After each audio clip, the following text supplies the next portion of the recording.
So, welcome sa ating Morning Revival Preview. Ang schedule natin ngayon ay Week 5, Tuesday. So, mga kapatid, magbabasa na ako ng Bible verses natin. Meron tayong 3 verses ngayon. Luke 4:18, 19, 21. The Spirit of the Lord is upon me, because He has anointed me to announce the gospel to the poor.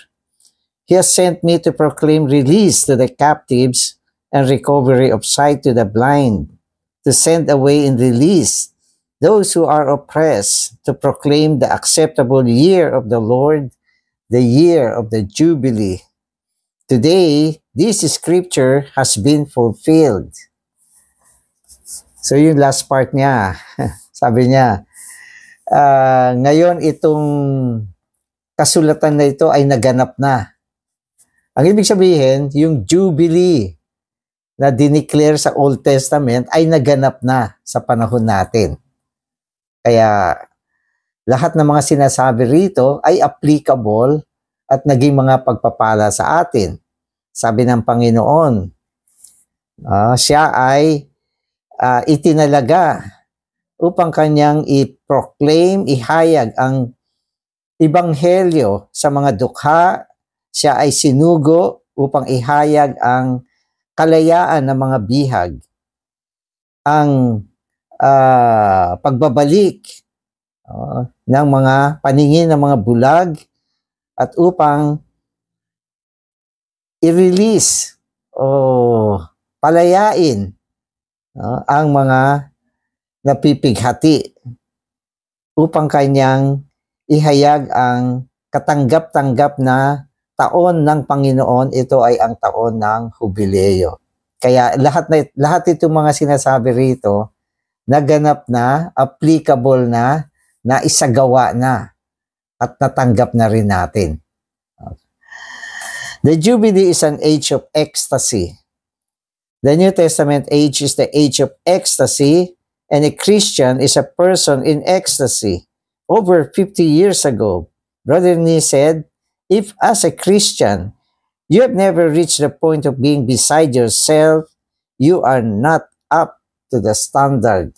So ginamit niya yung salitang ecstasy. Madalas itong ecstasy, sinasabi natin sa panahon ng rapture. Yung pag-akyat na may matindi o masidhing kagalakan. Ecstasy. Masidhing kagalakan. Ngayon sinasabi natin, sapagkat ang Jubilee ay nadala na sa panahon natin, ang Jubilee ay panahon ng masidhing kagalakan. Na sinasabi rito, dapat ang isang Kristiyano, siya ay nakaranas o nakakaranas ng masidhing kagalakan. Katulad ng sinasabi ni Brother Nee, sabi niya, kapag ang isang Kristiyano, hindi niya naranasan na mawala siya sa kanyang sarili, wala siya sa pamantayan. So, ibig sabihin nun, yung Kristiyano may ganyang karanasan na sobrang saya na nawawala sa sarili. Amen. He added that we should be besides ourselves before God, but sober-minded before men. Sabi niya, sa harapan ng Diyos, okay lang yun, para kang nawala sa sarili mo sa sobrang saya. Pero, sa harapan ng tao, dapat malinaw ka, kalmado. Yun, kalmado ka. Hindi katulad ng iba sa sobrang saya ay nag-iitsurang baliw. So, hindi rin pwede yun. Sapagkat tayo ay meron ding patotoo sa harapan ng tao na tayo ay mga taong malinaw ang pag-iisip. So, hindi yan yung parang nawawala sa sarili na hindi alam ang ginagawa. Yun ang ibig sabihin nun. Kasi may nagsabi sa akin, may mga ilang grupo ng Kristiyano, pag panahon na sila ay parang nahahay. O sabi na feel ng spirito, ayun, nahihimatay, natutumba, nangingisay, at nagwawala na parang baliw. So, hindi natin ginagawa yan. So, pwede tayong parang wala sa sarili, sa sobrang saya sa harapan ng Panginoon. Pero dapat may kalinawan ang kaisipan. Katulad ng sinasabi sa Biblia, ang Espiritu ay Espiritu ng kapangyarihan, pag-ibig at kalinawan ng isip. Sober. Ganyan. Amen. On the one hand, we rejoice and make a joyful noise. But on the other hand, we are sober-minded, exercising restraint. If we have never been in ecstasy before God, we are not up to the standard. Rather, this shows that we do not have a sufficient enjoyment of God. If there is no joy in us, we cannot be besides ourselves. But if we are always enjoying God, we will reach a point where we cannot help but be besides ourselves. So paulit-ulit yung sinasabing besides ourselves, parang sa sobrang saya, nawawala ka sa sarili. Pero sa harapan lang yun ng Diyos. No? Sa harapan ng tao, pag nakita ka nila, masaya ka rin, pero maayos na tao, malinaw ang pag-iisip, kalmado. No? Kaya lang, dapat na-i-enjoy natin ang Panginoon. Sapagkat ang pag-i-enjoy sa Panginoon ay ang pagpasok sa Jubilee. Kaya minsan, pati sa meeting, okay lang naman yung make a joyful noise to God. A joyful noise to God. Na ang ibig sabihin, may ingay, pero malinaw. Yan yung pag nagre-release ka ng Espiritu, nadidinig, naiintindihan kung ano sinasabi mo. Hindi naman yan na noise na ingay na wala namang naiintindihan. Sapagkat yung mga taong nag-iingay, na hindi mo naman naiintindihan na sinasabi, may problema yan. So, kailangan maingay na naiintindihan. Kaya sinasabi sa atin, maging yung speaking in tongues sa Bible, sabi sa atin, that is a dialect. Nang ibig sabihin, lingwahe siya na naiintindihan. So, minsan yung meeting natin, sobrang saya. Maingay. No? Pero naiintindihan ang sinasabi. Kaya pag naiintindihan, sabi ng Biblia, pwede kang magsabi ng Amen. Dahil naintindihan mo eh. Pag hindi mo naintindihan, wag kang mag-Amen. Baka kung ano yan. Kasi ibig sabihin ng Amen, kinukonfirm mo, oo nga, siya nawa, mangyari nawa. No? Tama yan. So, yun yung ibig sabihin ng Amen. Eh kung hindi mo naman naiintindihan yung sinasabi, wag tayo basta magsalita ng Amen. Kaya, pinapakita sa atin na ang Jubilee, nagdala siya ng masidhing kagalakan sa tao. At itong kagalakan na ito ay ang pagtatamasa natin sa Panginoon. No, kung minsan sa sobrang saya mo, parang nawawala ka sa sarili mo sa harapan ng Panginoon, pero sa harap ng tao, kalmado ka. Amen. Politicians and philosophers have been trying their best to find ways to meet the needs of people. But the more ism they invent, the more people suffer. What the Bible teaches is far better than any theory or ism. What we need is not a theory or an ism, but the coming of the Lord Jesus into mankind. So sinasabi, yun yung kailangan natin, yung pagdating ng Panginoon sa sangkatauhan. Bagamat ang mundo, ang sanglibutan, nag-imbento ng maraming bagay. Mga theory, ism, kung ano-ano para tugunan ang pangangailangan ng tao. Pero ano nangyari? Hindi naman talaga natugunan, lalo lang nagdusa ang tao.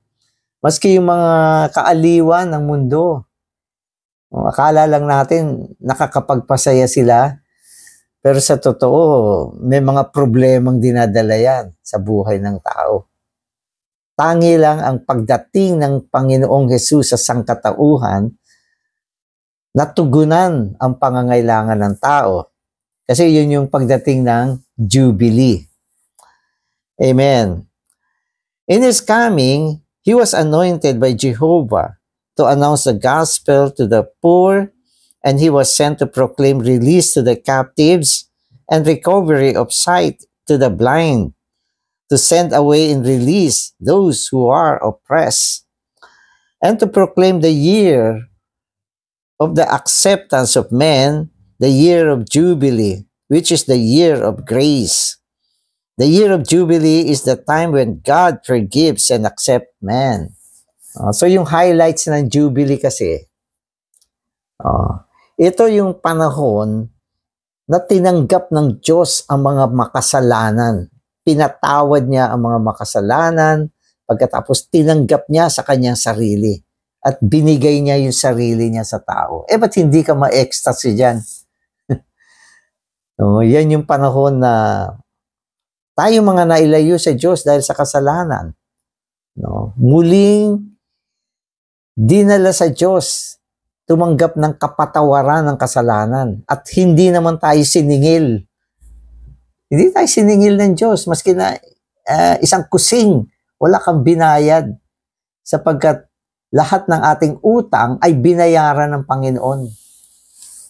Nagbayad siya ng matinding halaga, buhay, dugo ang binayad niya. Kaya bayad na. Ang ginawa lang ng Diyos, tinanggap niya tayo, binigay niya ang kanyang sarili, kaya yung epekto niya sa tao, di ba? Yung mga naging bihag ng kasalanan, ng sanlibutan, ng mundo, napalaya tuloy. Yung mga bulag nakakita. Noong panahon ng Panginoon, physically, maraming bulag na nakakita. Pero sa panahon natin, mga spiritual na kabulagan, meron ang tao. Nasa kadiliman, nadala sa liwanag, nakaintindi ng mga spiritual na bagay. Mga matitigas ang puso sa harapan ng Diyos na palambot at nadala sa tunay na kaligayahan, kasiyahan. Yung mga taong nasisikil, na pipighati, naiahon mula sa mga ganyang sitwasyon. Jubilee means no worry or anxiety. So ang Jubilee raw, nawala na yung pag-aalala, nawala yung kabalisahan. No concern or care, no lack or shortage, no sickness or calamity, no problems whatsoever, but rather having all benefits.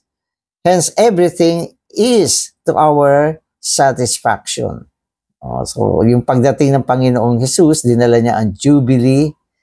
Lahat ng bagay ay para sa ating kasiyahan. Satisfaction, meron kang kasiyahan. Our human life is not always satisfying, and our environment is not always gratifying.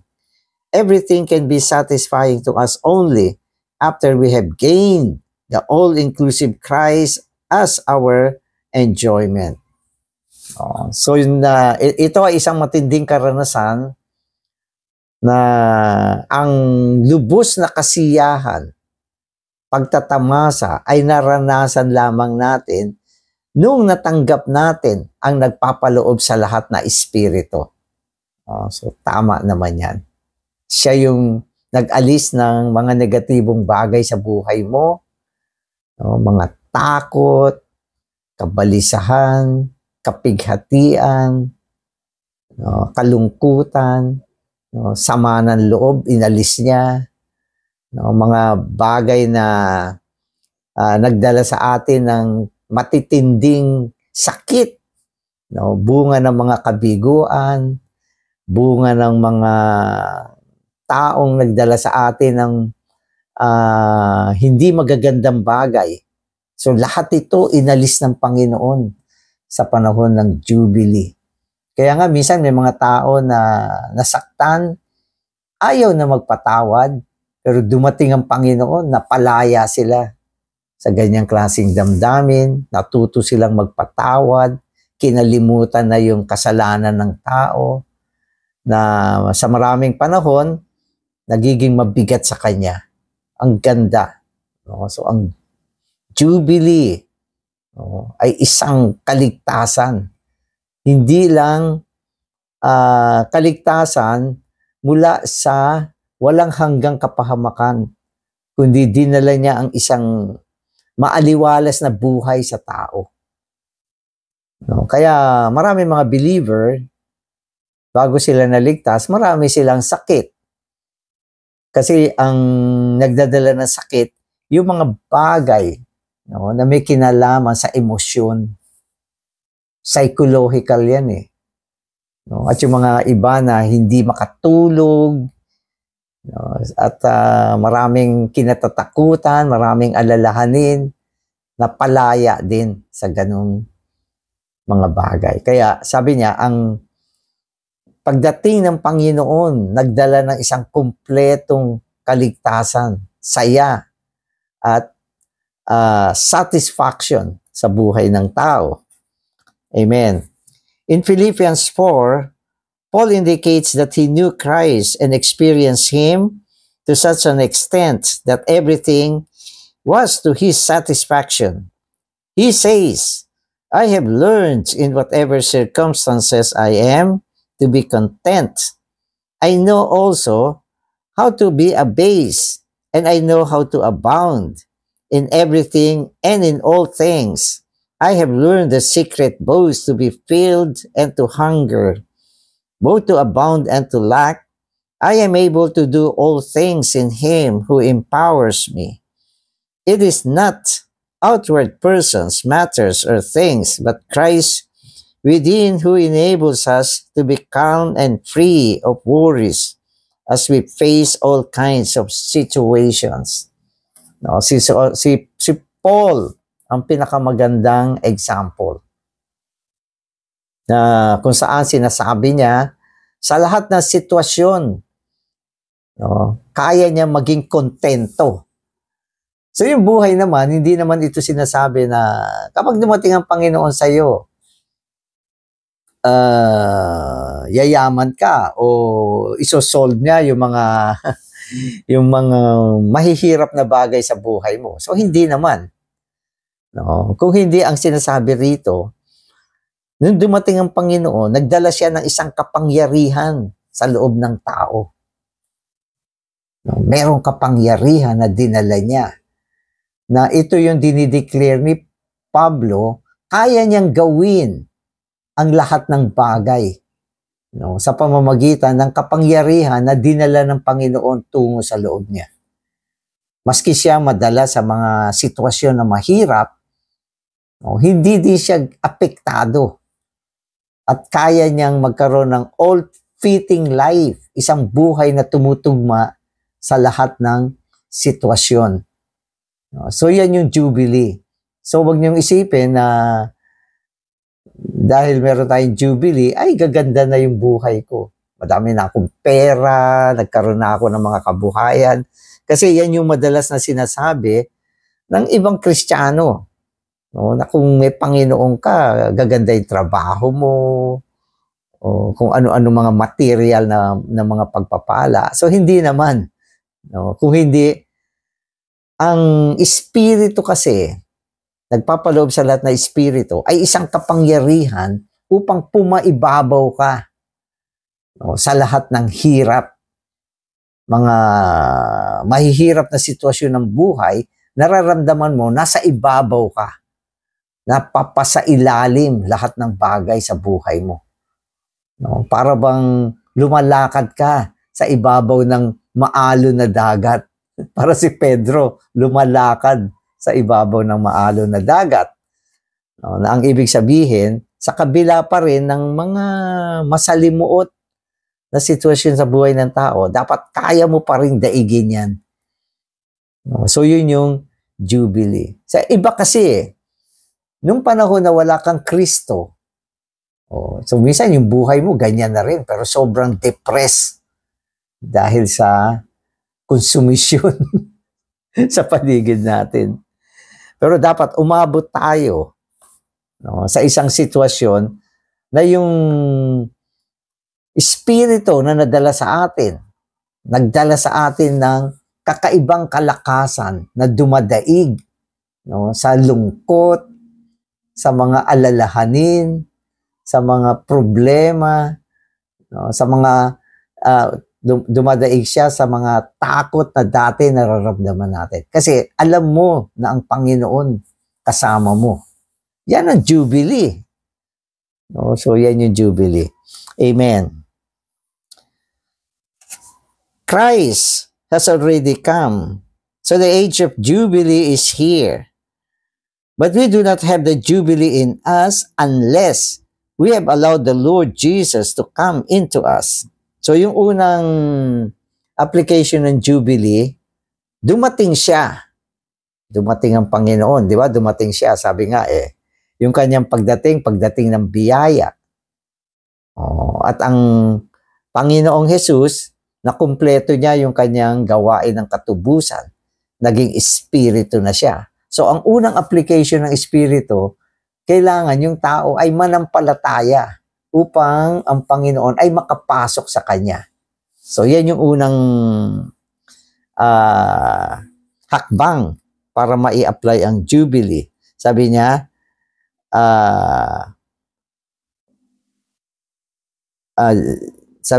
unless we have allowed the Lord Jesus to come into us. Okay, ano pa? Even if we have believed into Christ and have allowed Him to come into us, unless, so 2 beses sinulit yung unless. So yung unang unless, come into us. Okay, ngayon yung second, unless we allow Him to live in us, and unless we live by Him, we do not practically living in the Jubilee. Yun. So sabi niya. So ito may mga condition din. Yung Jubilee, nadala na sa bagong tipan. Pero para ma-apply sa'yo, kailangan makapasok ang Panginoon sa loob mo. So, yun yung una. Kaya yun yung unang unless. Pangalawa, dapat mabuhay siya sa'yo at mabuhay ka sa Kanya. Ibig sabihin, iba yung nakapasok siya, iba rin yung nabubuhay tayo sa Kanya. At nabubuhay siya sa loob natin. Ito yung abiding.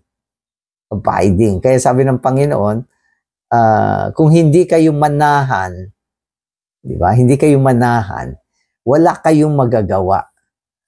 Kaya ang buhay ng isang believer ay isang buhay ng pananahanan sa Panginoon upang siya ang mabuhay sa atin. No, kailangan kinokontak mo siya. No, nagpe-fellowship ka sa Panginoon. No, kinakausap mo siya. So, yun yung application ng Jubilee. Hindi lang yan basta, ay, Jubilee. Wala ka namang ginagawa. So, hindi mo mararanasan yan. Sa isang banda, mabuti na tayo ay nanampalataya, nakapasok siya sa atin. Pero meron pangangailangan ng pamumuhay na kung saan ibinubuhay natin ang Panginoon. Kaya yan din yung sinabi ni Pablo, di ba? Sabi niya, for to me, to live is Christ. Sabi niya, sa akin, ang mabuhay ay ang ibuhay si Kristo. Kailangan ibuhay natin siya. So, yun yung isang condition dito. Okay, so meron pa. Ito. If we live by Christ in a certain manner, and allow Him to live in us, we enjoy Jubilee in that matter. In this way, everything pertaining to that particular matter is to our satisfaction. O ito naman uli.